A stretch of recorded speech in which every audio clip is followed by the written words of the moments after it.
할렐루야. 오늘 이렇게 비가 많이 오는 날 또 주의를 지키겠다고 거룩하게 주의를 성수하겠다고 우리 주의 전으로 나온 우리 다니엘 청년부 여러분을 주님의 이름으로 축복하고 환영합니다. 세상은 참 이해가 안 가는 것 투성인 것 같습니다. 그런 말도 안 되는 이해를 할 수 없는 그러한 사건이나 상황 등을 가리켜서 여러 가지 단어로 표현을 하곤 하는데요.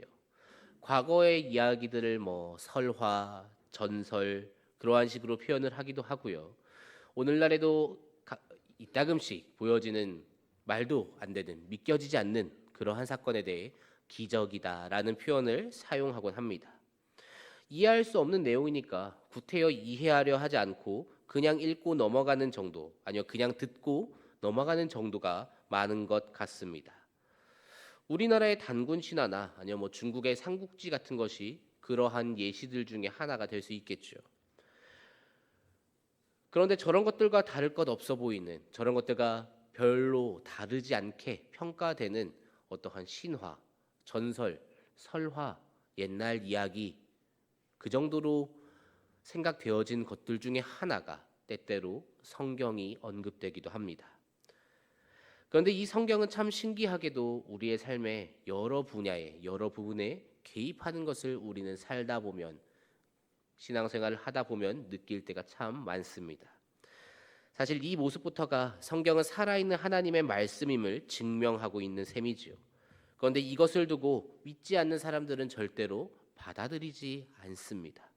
거짓말을 써둔 것이고 과거의 이야기 그것도 부풀려서 써놓은 것이라고 말하는 사람들이 참 많습니다. 오늘 우리는 멸망한 이스라엘이 회복하는 과정 중에 한 부분을 보게 됩니다. 예루살렘이 바벨론에 멸망하고 백성 대부분이 포로로 끌려가게 됩니다. 그로 인해 이제 유다 왕국은 멸망하게 되죠. 그리고 그 바벨론은 어떻게 되나요? 그 바벨론 또한 바사라는 제국에 멸망하게 됩니다. 바사 제국은 바벨론과는 조금 다른 정책을 사용했었습니다. 바벨론은 좀 강압적인 그러한 정책을 사용합니다. 그래서 유다 사람들을 포로로 끌고 가고 그 사람들을 흩어버려서 아예 그 민족 자체를 말살시키려고 합니다. 두 번 다시 회복할 수 없게끔 아예 뿔뿔이 흩어놓으려고 하던 것이 바벨론의 정책이었습니다. 나라의 기반 자체를 무너뜨려서 두 번 다시 회복하지 못하게끔 어느 정도 강압적인 그러한 정책을 사용했죠. 그러나 바사 제국은 바벨론에 비하면 꽤나 회유책을 사용합니다.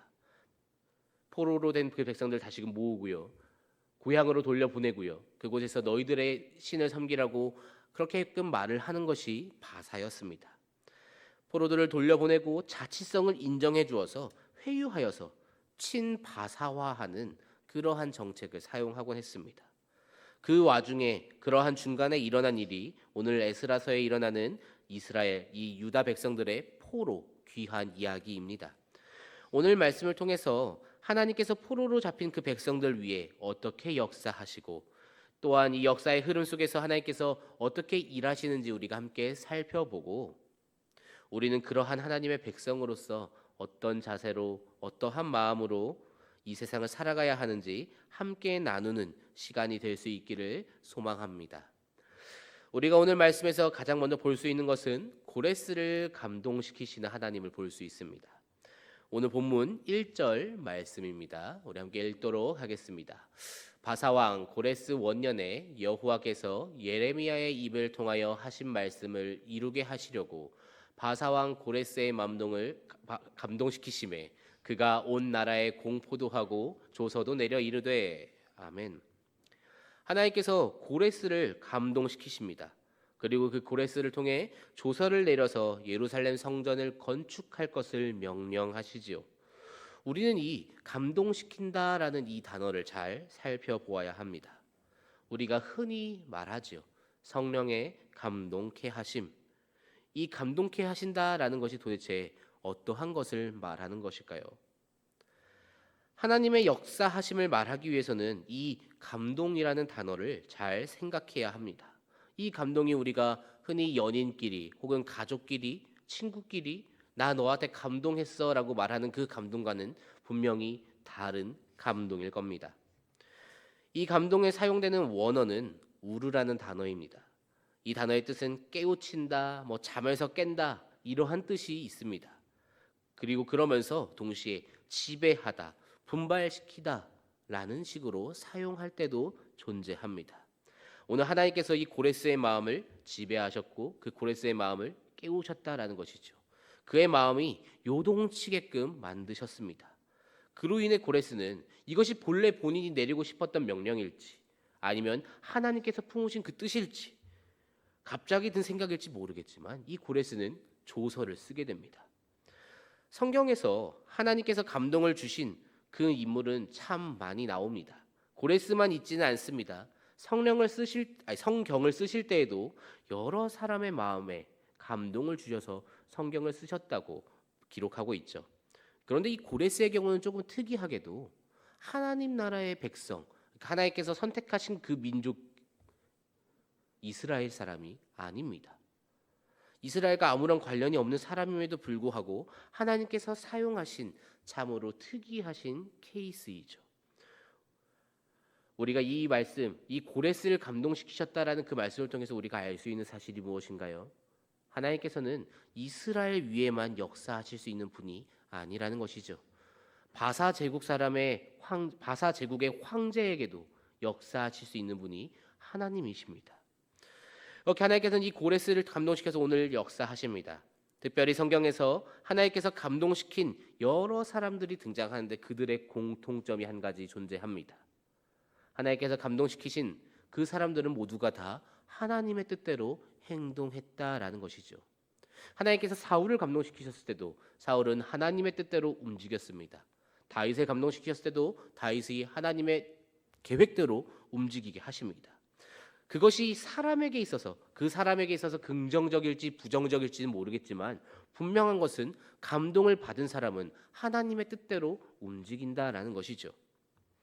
우리는 과거에도 그랬듯 그리고 지금도 여러 사람을 감동시키시고 또한 앞으로도 그렇게 역사하실 하나님을 반드시 믿어야 합니다.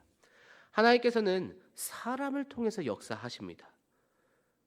그리고 그렇게 세상은 하나님께서 역사하시는 수많은 사람들을 통해 일어나는 여러 사건들을 통해 하나님의 뜻대로 변화하고 있습니다.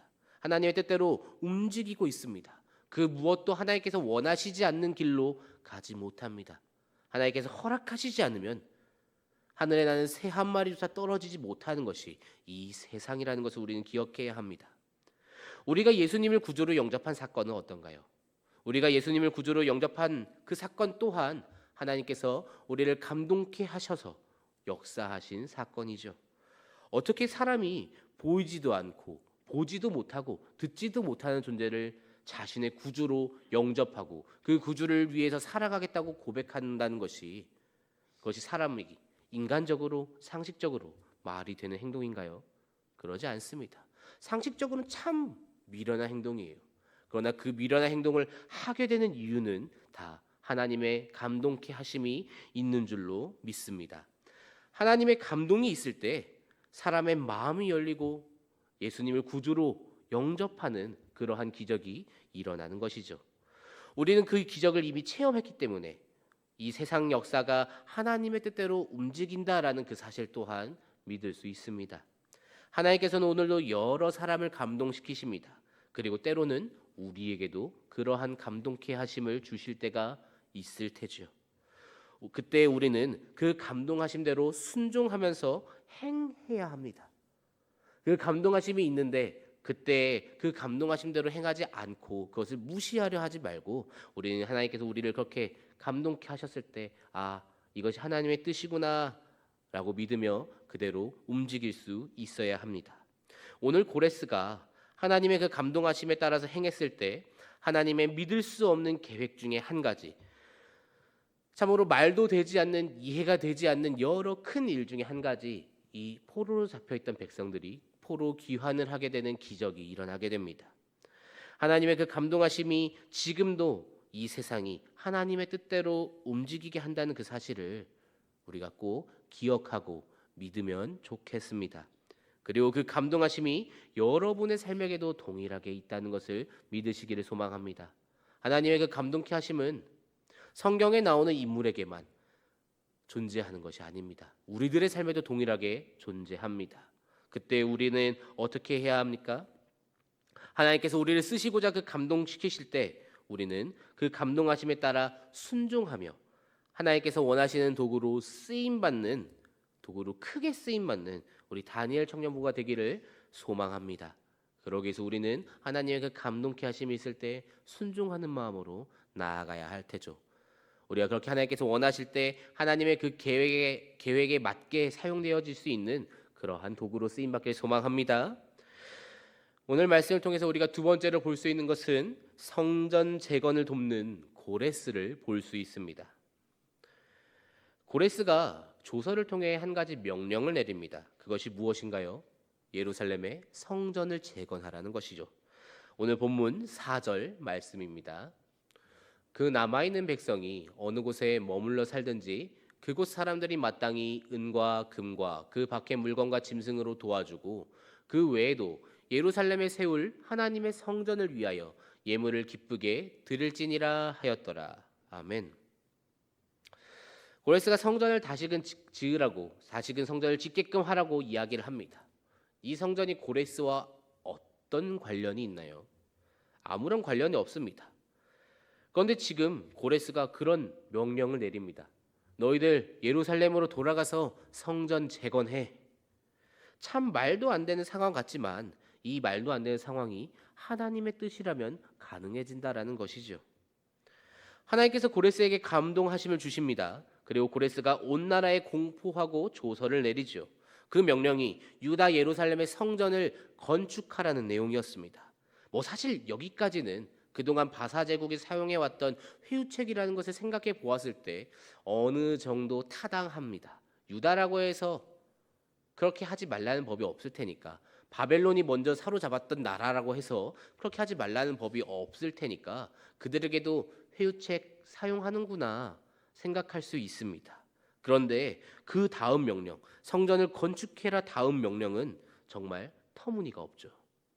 마땅히 은과 금과 그 밖의 물건과 짐승으로 도와주고 예물을 기쁘게 드릴지니라. 바사 제국 사람들이 예루살렘의 성전 건축 도와주라고 합니다. 무려 예물까지 바치면서 도우라고 합니다. 사실 지금 유다의 입장을 한번 생각해 볼까요? 포로로 잡혀있던 유다 백성들입니다. 그들이 성전을 재건할 수 있는 능력이 존재하겠습니까? 그들에게 어떤 예물이 있어서 그들이 성전을 지을까요? 존재하지 않는다라는 것이죠. 그들은 성전을 재건할 수 있는 힘도 없고 능력도 없고 아무런 것도 없습니다.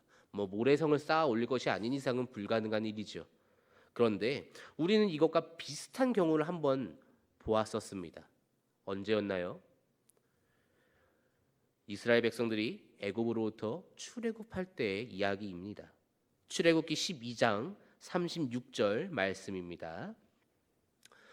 여호와께서 애굽 사람들에게 이스라엘 백성에게 은혜를 입히게 하사 그들이 구하는 대로 주게 하심으로 그들이 애굽 사람의 물품을 취하였더라. 아멘. 하나님께서는 출애굽 때에도 애굽 사람들의 물품을 이스라엘 백성들이 가지고 나가게끔 역사하셨습니다. 그들이 그 물품으로 하여금 제사를 드리고 성막을 짓고 여러 가지 생활을 하게 됩니다. 하나님께서는 백성들의 필요를 아십니다. 하나님께서 뜻하신 그 계획, 그것을 이루기 위해서 무엇이 필요하고 지금 이들에게 무엇이 부족한지 누구보다 가장 잘 알고 계십니다. 지금 예루살렘의 그 성전을 건축하기 위해서 유다 백성들에게 필요한 것이 무엇인지 하나님은 알고 계셨습니다. 그들에게는 사실 전부 다 필요합니다. 은도 필요하고 금도 필요하고 여러 예물도 필요할 거고요. 성전 안에 넣어야 하는 어떠한 도구들도 있어야 될 테죠. 성전을 그들이 하나님도 아니고 성전아 재건되라 해서 재건될 게 아니니까 그것을 위해 일할 수 있는 사람도 필요할 겁니다. 그런데 유다는 그것을 할 수 있는 능력이 없습니다. 그러자 어떻게 하십니까? 바사의 황제를 통해 역사하십니다. 그곳에서 일할 유다 사람들이 돌아가야 그것이 가능해지니까 포로 귀환시키게 하십니다. 예물이 필요할 테니까 은과 금을 포함한 여러 가지 예물 기쁘게 드리라고 명령하게끔 말씀하십니다. 이것이 무슨 말인가요? 하나님의 일을 하는 데 있어서 필요한 것은 우리가 가지고 있는 어떠한 경제력이나 어떠한 능력이나 그러한 것이 아니다라는 것이죠. 다 하나님께서 준비하시고 하나님께서 실행하십니다. 우리가 보여야 하는 태도는 무엇인가요? 그 하나님의 명령에 순종하는 자세예요. 유다 사람들이 이 명령을 들었을 때 어떤 기분이었을까요? 우리가 유다 사람이라면 어떨까요? 물론 감사했겠죠. 과거의 선지자들이 말했던 그 일, 우리가 포로에서 회복되고 다시금 나라가 회복되고 성전이 회복되고 예배가 회복되는 그러한 기적이 일어나는구나 하고 기뻐했을 겁니다. 그런데 기뻐하기만 할 수 있을까요? 너희 가서 성전 재건해 라고 했을 때 가서 성전을 재건하면 되겠다 라는 생각이 먼저 들겠습니까? 아니면 뭘로 성전을 재건해야 되지? 라는 생각이 먼저 들겠습니까?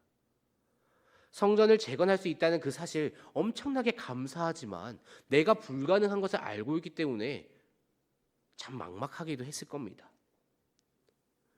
그러나 지금 그들이 하나님의 뜻에 순종하여서 예루살렘으로 향할 때 하나님께서는 이러한 기적을 행하신다라는 것이지요. 사랑하는 다니엘 청년부 여러분, 하나님께서 여러분을 통해서 큰 뜻을 행하실 때가 반드시 올 줄로 믿습니다. 그때 과연 내가 할 수 있을까? 내가 이것을 감당할 수 있는 능력이 될까? 라고 생각하면서 뒤로 물러나지 마시기 소망합니다. 두려워하지 마십시오. 여러분에게 어떠한 능력이 있어서 시키시는 것이 아닙니다. 일은 하나님께서 하십니다. 필요한 것들도 하나님께서 제공해 주십니다. 하나님께서는 그저 우리에게 순종의 자세로 나아올 것을 요구하고 계시는 것입니다. 이스라엘과 유다가 왜 멸망했습니까? 그들이 하나님의 말씀에 불순종하였기에 멸망하였습니다. 그리고 지금 그들을 회복시켜 주십니다. 하나님께서 요구하시는 것은 동일했습니다. 과거에도 순종이었고 이때에도 순종이었습니다. 그리고 그 하나님께서는 오늘도 하나님의 백성들에게 순종을 요구하고 계십니다. 그 영광 함께 누리자고, 말도 안 되는 일이 일어나서 하나님께서 취하실 그 영광 오로지 혼자 취하셔도 되는데 함께 누리자고 우리를 그 사역의 길로 불러주시는 것이지요. 하나님께서 하실 수 없어서 손을 내미시는 것이 아닙니다. 함께 누리자고 우리를 초청해 주시는 것이지요. 하나님의 그 부르심에 순종하시기를 소망합니다. 고레스의 이 명령은 참 말도 안 됩니다. 그러나 그 명령에 고레스가 그리고 유다 백성들이 순종할 때 하나님께서는 그 일이 이루어질 수 있게끔 철저하게 역사하십니다. 그 역사하심이 우리의 삶 위에도 있을 줄로 확신합니다. 그 사실을 붙들고 그저 순종의 자세로 나아가시는 우리 다니엘 청년부 여러분 되시기를 간절히 소망합니다. 말씀을 정리하겠습니다.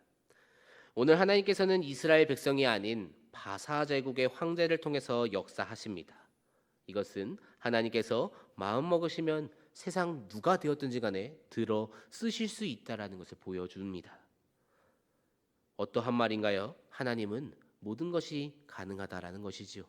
택하신 백성이 아닌 나라들 중에서 가장 강력한 나라 중에서 가장 권위가 높은 사람을 지금 하나님께서 하나님의 뜻대로 부리십니다.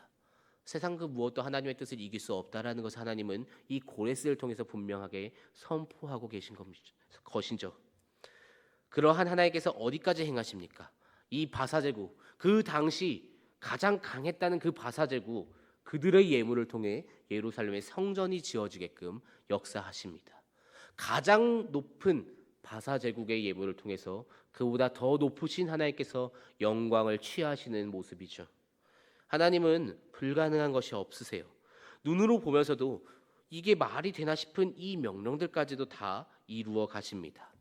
과거 선지자들이 그렇게 선포하고 예언했을 때 누구도 믿지 않았어요. 바벨론에 우리가 잡힌다고, 저 바벨론이 멸망할 거라고, 그리고 우리가 회복할 거라고, 말도 안 되는 소리였습니다. 성전이 무너지고 집이 다 무너지고 사람들이 죽어가고 먹을 것도 없어서 내 자녀를 먹던 그게 이스라엘이고 유다였습니다. 그런데 그들이 회복을 해요. 불가능한 일이죠. 그런데 그 불가능한 일이 오늘 일어나고 있습니다. 이것이 우리가 믿는 여호와 하나님입니다. 불가능하다 생각되는 것까지도 가능케 하시는 분, 그것이 여호와 하나님인 줄 믿으시길 소망합니다. 그러한 하나님께서 오늘 우리에게 말씀하십니다. 이 세상에서 그리스도인으로 살아가라고, 이 세상에서 복음을 전하고 하나님의 말씀대로 살아가라고 명령하십니다. 말씀에 쓰여 있는 기적들이 일어난다고 해도 그렇게 살아가는 것이 어려울 판에 그러한 기적이 우리의 삶에는 잘 일어나지도 않는 것 같아요. 그래서 우리는 그렇게 살기 참 두렵고 막막할 때가 많습니다. 하지만 그러나 분명한 사실은 하나님께서는 오늘날에도 이 성경 속에 역사하신 것처럼 오늘날에도 우리의 삶에 역사하신다라는 사실입니다. 하나님께서 이 세상 모든 만물을 창조하셨다라는 그 사실을 믿으십니까? 그렇다면 그 모든 만물의 주인이 여호와 하나님이신 것도 믿으시기를 소망합니다. 그리고 그러한 하나님을 믿는다면, 만물의 통치자 되시는 여호와 하나님이심을 믿는다면 우린 하나님의 말씀에 전적으로 순종하며 살아가야 합니다. 왜냐하면 그분이 그 만물들 중에 한 명, 우리의 주인이시기도 하기 때문이죠. 말씀에 순종하는 삶을 살아갑시다. 그러기 위해서는 꼭 필요한 것은 이 만물의 통치자 되시는 여호와 하나님을 나의 구주로 믿는 믿음입니다. 단순히 나의 구원자로 그치는 것이 아니라 우리의 구원자 되시는 그 주님께서 세상 만물의 통치자 되심을 분명히 알고 또 그 사실을 인정하고 하나님의 그 감동하심을 따르기로 우리가 마음 먹고 결단하며 살아가야 한다라는 것이죠. 하나님의 감동하심이 무엇인가요? 하나님의 감동하심은 우리가 잘 알고 있듯이 성경 말씀이죠. 모든 성경은 하나님의 감동으로 된 것으로, 하나님께서는 이 말씀을 통해 여전히 우리에게 역사하십니다. 그렇게 역사하시는 하나님의 말씀에 전적으로 순종하시면서, 그렇게 우리가 순종할 때 우리의 삶에서 역사하시는 하나님을 보고 더 큰 기쁨과 더 큰 감사로 나아가시는, 살아가시는 우리 저와 다니엘 청년부 되기를 주님의 이름으로 축복합니다.